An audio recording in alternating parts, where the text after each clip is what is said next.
Bilang isang Pilipina ay ganito nga ako tratuhin sa bahay ng mga Indiano at sa video nga na ito ay papakita ko sa inyo ang pagtanggap nila sa akin. Maaga nga kaming umalis sa bahay ngayon guys dahil tinulungan nga namin ang hipag ko. Nagpa-medical na kasi siya guys dahil kailangan niya nga ito sa pag-alis niya ng bansa. Kaya naman habang hinihintay namin siya ay nag-breakfast muna kami ni Milan dito. Guys, so umorder kami ng dosa for our breakfast for today. Meron tayong coffee dito, meron tayong chai. And Milan will be tasting it. Go and taste it, Milan.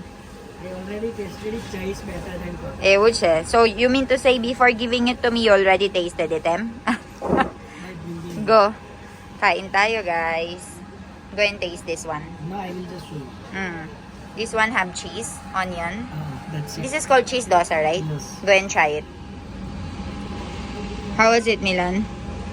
South Indian. South Indian food, eh? Let's go guys, I will be tasting it. Chalo, let's try. Guys, I ordered coffee pero sabi ni Milan, mas masarap daw yung chai. Let's see. It's okay. Let me try. Just like 3-in-1 coffee. Chai is better.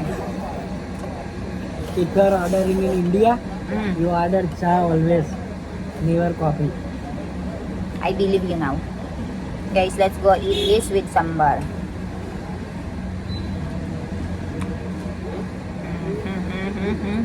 Dahil nga matagal din kaming nawala sa India guys, kaya naman ay miss na miss talaga ni Milan ang mga Indian food. Kaya naman ngayon ay umorder nga siya nitong tinatawag na dosa o isang South Indian item. Medyo malayo nga itong pinuntahan namin guys, kaya naman ay medyo gabi na nga kaming nakauwi.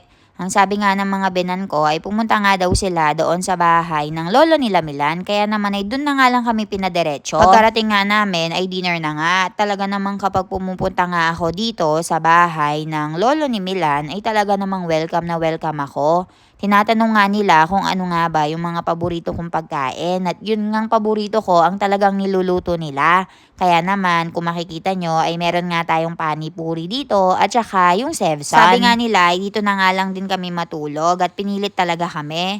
Girl Scout nga din ang biyanan ko dahil pinagdala niya nga kami ng mga damit at mga pantulog at susuotin namin bukas. Kaya naman ang sabi namin ay okay at wala na kaming nagawa. Bilang isang Pilipina nga guys ay nafe-feel ko talaga yung pag-welcome nila sa akin dito.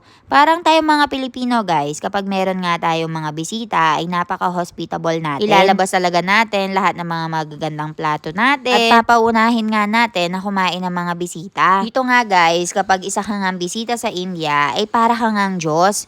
Ititreat ka nila na talaga namang parang sinasamba ka at lahat ng gusto mo ay ibibigay nila. Sobra nga yung pag-serve nila ng pagkain sa'yo guys at uupuan ka talaga nila at kapag nakita nila na naubos na nga yung kinakain mo ay kahit ayaw mo nga ay lalagyan ka nila dahil isa nga yung sign sa pag-aalaga ng mga bisita na dumarating sa bahay nila. Kayo ba guys, sa mga bahay nyo, paano nyo pinapakita ang pagka-hospitable ng mga Pilipino kapag meron nga kayong mga dumarating na bisita sa mga bahay-bahay nyo? Kung nabibitin nga kayo sa mga vlogs natin dito at gusto nyo nga mapanood yung full video ay makikita nyo nga siya dito.